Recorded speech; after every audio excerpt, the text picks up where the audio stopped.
All right, I'm going to invite you on a little journey into the news. There have been a few interesting news items since we last convened. Anything in particular you want to get into? I think anybody who follows WOSO Twitter, Mm, women's soccer Twitter, as it is affectionately called, let's go. knows that since February 1st, I think there's been one really big story that's kind of dominated the discourse. We care about journalism here. And so I think a significant part of sports media today is essentially who said the thing that we can jump on. Well, on February 1st, The Athletic's ace women's football reporter, Meg Linehan, who is unimpeachably America's best women's football journalist, published an interview with U.S. women's national team and Lyon number 10, Lindsey Horan. And oh, buddy, Hmm. Lindsey Horan said the thing. But I feel like those comments, they've largely been dissected, they've been analyzed, they've been re-dissected, they've been reanalyzed multiple times. So we're not going to bore you with all of our thoughts on that. So let's talk a little bit about Horan subtly and not so subtly pointing out this very stark difference in footballing culture in our country, the USA, compared to other countries. And in her example, France, where she obviously plays for Lyon. Dino, the pre-match photo ops and television pundits aside, what are you looking at when someone starts comparing USA footballing culture to those in other countries? I mean, there's definitely a stark difference, Yeah. right? European footballing culture, maybe global footballing culture more generally. At least in the women's game, it's an offshoot of the men's culture, especially in a country like France. It's the combination of the multi-generational fandom and the football monoculture from a sports standpoint. Like football is kind of everything. And I think there's always going to be intricacies about the game that maybe get lost a little bit on an American audience. But on the flip side, and this is where I think Lindsey Horan's a little bit off base. It's not linear, right? It's not like they know more and we know less and that is what it is, right? We just have a different culture. Our football culture, our soccer culture, we'll call it, has a lot to do with like being tougher, being faster, being stronger, being more physical, run fast, kick the ball over the top and somebody will run onto it and smash it, and it's like, when we don't win, it's like, well, why aren't we out there smashing it? It's like, no, it's like, because the game's evolved a little bit. And I think we had the luxury of essentially defining what women's football was for maybe 2 decades, and I think we had a huge head start with how we developed youth women footballers here, through the high school system, through the college system. But the reality is that style is probably over, right? For us to be able to compete, we're not just going to be able to kick the ball up the field and run onto it and smash home a couple goals and out tough them. And I think what was really haunting for me was like playing back the Vlatko Andonovsky quote from Under Pressure, where he's like, go out there, be you, be us. We're the best. We're the gold standard. The problem with that is like, they did try to go out and be themselves, but themselves wasn't quite good enough on this stage. The other quote that kind of haunts me, Andres Jonker, Netherlands coach, I'll read it again. And I quote, in the past, the American women were a lot fitter than the rest of the world. But I really think those days are over. If you look at the Champions League nowadays, which we do pretty much every day here at the ITC, that was my interjection, not part of the quote. You see the same level of intensity. So the big question is now, what is left of their superiority? Let's see about that. And he was dead fucking on, like not only did we not have that crazy physical athletic advantage, but our style was DOA. Yep. Couldn't really break through. I mean, not a lot of goals. We got shots off, but I mean, the quality on them just wasn't kind of at the level. And at the end of the day, there might have been 3 or 4 teams that would have put an end to our tournament, if we didn't kind of get bounced by Sweden. I think you're dead on, man. I mean, you hear managers talk about it all the time, and I know it sounds like, and I'd be interested what like our international viewers think about this, but I love when I hear a manager talk about a player and they say they're enjoying their football right now.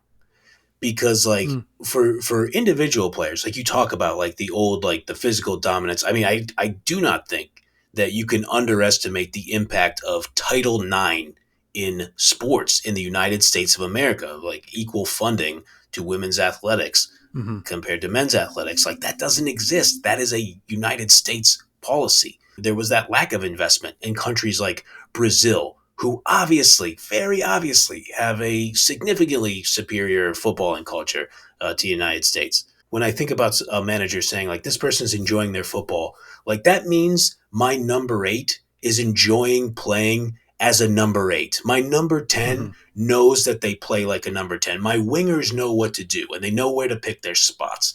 My number nine takes being a number nine and scoring goals more seriously than anything else in their professional life. And I've made this point about the World Cup. We talk about it a lot. And you hit the nail perfectly on the head is that, women's football in the United States was birthed out of it's this fun, good exercise of a sport. And the only really way for young people to adopt it was through this kind of youth soccer mentality that is birthed out of other youth sports in the United States. In Europe, in South America, it's an overlay of this is the most important sport we have. This is the highest grossing sport. This sport has the most eyeballs. And all I'm doing is taking the infrastructure that we have in the men's game and I am just putting it over the women's game. And now I'm adding the water to this plant, and that's money. And I'm now investing in this. And now you have very serious people coaching the games, and you just cannot find that in the USA. And we talked about it with Cam. If you're going to be the USA and you're going to not get lapped, you have to go out and hire Emma Hayes. You have to go out and hire Laura Harvey. If you're OL Reign, you have to poach talent from those football rich cultures to be able to keep up. And I don't think that Lindsey Horan said it artfully, but I think when she said in that article, like it has to be about the football, I very much hope that Lindsey Horan was not taking a kind of Carly Lloydish approach to that. I didn't read into it that way, honestly. To keep it a buck here, like I don't even think it's my place to assign the way Lindsey Horan said it. If other people took it a different way, I totally understand. I respect that. But when Lindsey Horan says this guy has to be about the football, I think that she is talking about we have to talk about how we can strategically win football matches. And I think she's right about that. Yeah, 100%. And I think that's where it could be a little frustrating, right? Because even kind of like as a federation, as an organization, as an entity, you need some kind of both institutional knowledge and a vision, Yeah. right? And I think part of bringing on Emma Hayes, that's a step in a wonderful direction. But, she's the manager, right? And I think there's still a program that exists around her, and probably some, retained knowledge, or retained beliefs that just might not work. And if you're a Lindsey Horan, arguably the best player on the U.S. women's national team, Yep. probably my favorite player on the U.S. women's national team, Yep. it might be frustrating just, playing on a team like Lyon in a country that just kind of has a completely different view, not better or worse, just different. And then coming back here and being like, these guys just don't get it. And whether she's right or wrong, she's just on a different page. And I think that's kind of what you see seeping out. But I do also think we do need to get a little smarter, Yep. maybe change our expectations and have a little bit better vision around what we should do. I think we've kind of gushed over maybe some of the young players, and like I think it's because we see different styles. I think we see like a lot of intelligence from a younger age. And I think you Hell go yeah. from a place where the NWSL draft, you're in your early 20s, and now we're seeing players in their teen years really showing an incredible level of understanding about how the game works and where the angles are, and not very U.S. women's national TV, right? Historically, I think we have that brand of football that, again, we tried to trot out again this past World Cup. Didn't quite work out, but I think the seeds are there for something interesting happen in the future. But again, the question is, how long is that going to take? Because I think one thing that's very clear is we've got to make some adjustments. Yeah. We've got to switch up the playbook a little bit. Whether that's something that can happen in one World Cup cycle, we've got the Olympics coming up this summer, or if it's something that takes a little longer. I think that's really what it comes down to. And if you're Lindsey Horan, she's in her late 20s. I mean, she might have one more. Maybe she's got two. Like, we'll see. Yep. I mean, I think there's a little bit of that too. I think that is an excellent point, and I think a benefit that I would assume that Lindsey Horan sees, like with these younger players, like I mean, Mia Fishel plays for Chelsea, and Mm-hmm. now she kind of has that background. But even for our young players who don't play overseas, for maybe who we would deem absolute elite managers, you can get your 10,000 hours. You can like download Manchester City strategy guides, or like how does Mikel Arteta like organize his defense. Like you can find that shit on the internet now. So I think that is a huge advantage that younger players, even in the men's game in the 90s, like we never had anything like that. We always joke about it. I was scrounging to watch like 3 day old Manchester United matches on Fox Soccer World on my digital cable, and like trying to like Googling some really like kind of shady websites, or not even Google searching. I was Yahoo searching like where can I watch soccer matches, or like where like trying to find articles and stuff like that. So I think the players, they have more resources. It's easier to find that great strategy themselves and kind of build themselves into it. But let me, as we are into the news right now, the 2024 CONCACAF Women's Gold Cup roster for the U.S. Women's National Team was announced today. Oh, let's go. I'm going to read you the list of forwards for the U.S. Women's National Team. The aforementioned Mia Fishel, Let's go. Midge Purse, Mm-hmm. Trinity Rodman, Mm-hmm. Jaden Shaw, Sophia Smith, Lynn Williams. That's what I'm talking Okay. about, buddy. That's what I'm Okay. talking about. Like, that's what we're talking about. Like, we Yeah. need young, great players to get like real reps in meaningful tournaments. And I just feel like when you hire Emma Hayes, I think you're spot on about it's not just Emma Hayes. It has to be the football and culture over that. And how much trust do I have in U.S. soccer? It remains to be seen. But when you hire Emma Hayes, I would imagine that Emma Hayes walks in kind of. I'm trying to think of like a good comp for it. Because I mean, in American football, Bill Belichick is not a good comp. But I would say that Bill Belichick probably walked into a lot of interviews and said, "If you hire me, I'm running the whole show." And a bunch of teams are like, "No thanks." But if you're Emma Hayes and U.S. Soccer comes knocking on your door, you're Emma Hayes and you go, I have to run the whole show here. And they probably said, yeah, yeah, you probably should. Sign us up. Let's go. I Sure. One minor quibble with kind of what you said. Yeah, The strategy is important. The right. tactics, the lineups, what are we going to do? Bing, bang, boom, the X's and O's. The strategy is one piece, right? The other piece is like the actual development of the players. Right. Yeah. We don't have an Aitana Bomati, a person with those skills. We just don't, That's true. right? Yeah. And then when I watch Champions League, I'm like, where's our Rosa Kafaji? Where's our Lily Johannes? Where's our Senior Gaupset? Where are our teenagers that can perform at this level? I think we're excited about Mia Fishel. We're excited about Jaden Shaw. Obviously, Sophia Smith. Those are kind of great players, but those players are almost like half a generation older than some of the young stars that we're seeing in Champions League. Mm. I guess we have Alyssa Thompson, who's, obviously one of the youngest to ever be drafted, but she still kind of feels like, a freshman or a sophomore, kind of like, like when you Yeah. watch her out there, and it's not the same level of impact on the game that you see from other young players in other countries. So I think it's also a player development issue. Now, the strategy you overlay on top of that. Yeah. Can you be smart about what you have? And I think that's when you see teams in international competitions that, they don't have the most talent, but they rock. Colombia in this last World Cup kind of comes to mind. Yeah, Hell yeah. some talented players, but it wasn't one of the third or fourth most talented squads, right? But they Sure. were just tough. They fucking played hard as shit, and they played really good. And that's another footballing culture / country. And where's our Linda Caicedo? 18 years old. These other countries have elite, super young talent that are getting real reps, both globally and on these international competitions. Yeah, I think you're totally right there, and you do a really good job of kind of taking that like broader picture, so that's a very you attribute, and then my attribute as just such a dork of like I'm on FIFA, like yeah, in this match I'm playing a three, I'm playing a 3-4-2-1, like like what, like I'm fucking Pep Guardiola out here or whatever, but like I think you're totally right about the youth development. You got to get them real reps. Like we've talked about when we talked about the college draft, and like how are you going to be able to compete with like academies? How many academies are starting to bubble up?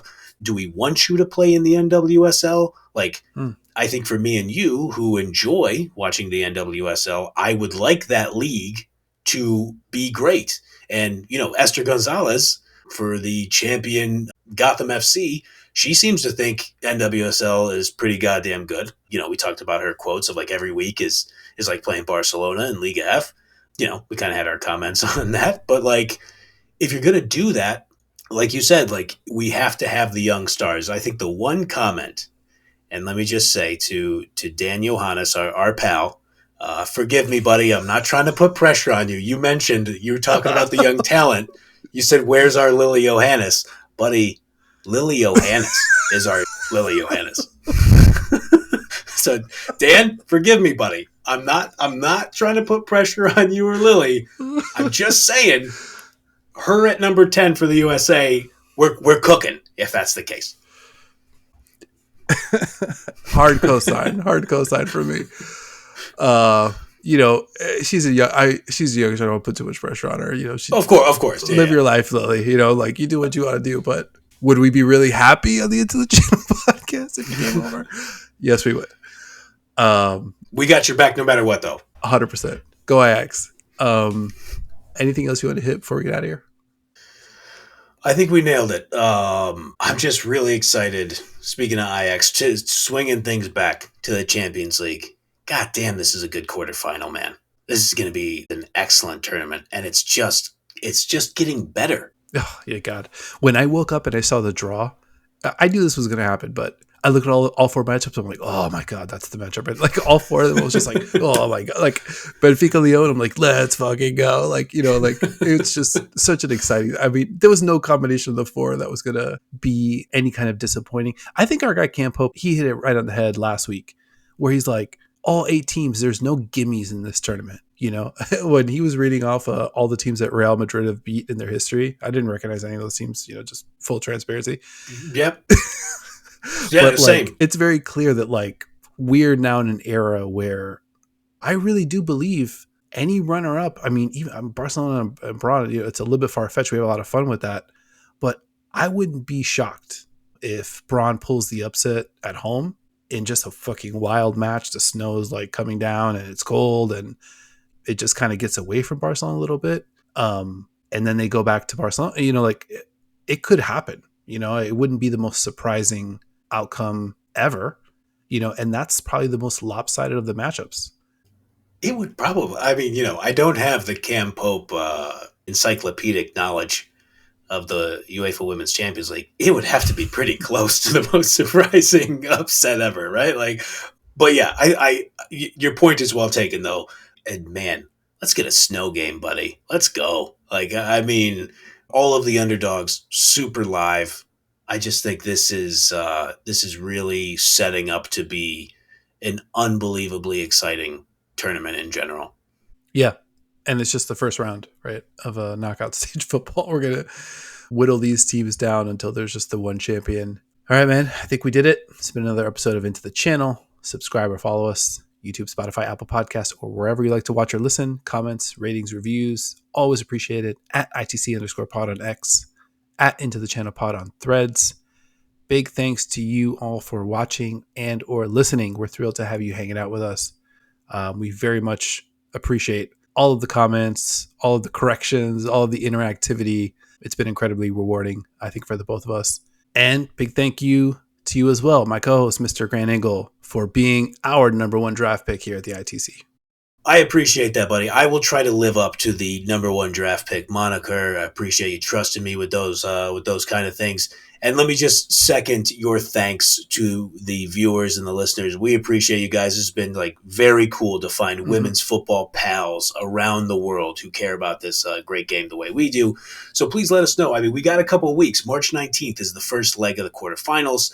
Me and Dino, we're constantly mulling on this stuff. We know the world of football never stops. We're going to have stuff to talk about. But if there's stuff you want to hear about, if you got topics, you got ideas, toss them up there and we'll try to get it done. Let's go. And in the meantime, we got Africa Cup of Nations. There's all kinds of football that we're going to be watching out here. So hit us up and we'll be talking to you guys soon.